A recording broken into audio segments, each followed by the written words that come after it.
அந்த பொண்ணு கொஞ்சம் பாருங்களேன். எந்த பொண்ணு? அந்த பொண்ணு.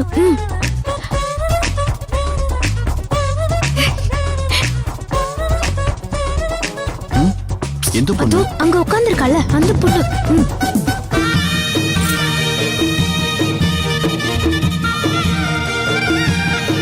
பொண்ணு எப்படி சார்?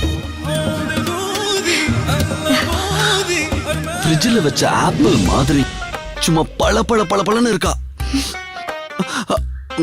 நீதானே எப்படி இருக்கான்னு கேட்ட. என்னை விட அழகா இருக்காளா? அர்ஜுன் வேண்டாண்டா. ஐ லவ் யூன்னு சொல்ல போற நேரத்துல ஏதாவது பேசி காரியத்தை கெடுத்துறாத. என்ன சார் யோசிக்கிறீங்க? நான் கேட்ட கேள்விக்கு பதில் சொல்லுங்க. ரோஜா, நீ சிம்லா ஆப்பிள், அவ ஊட்டி ஆப்பிள். போதுமா?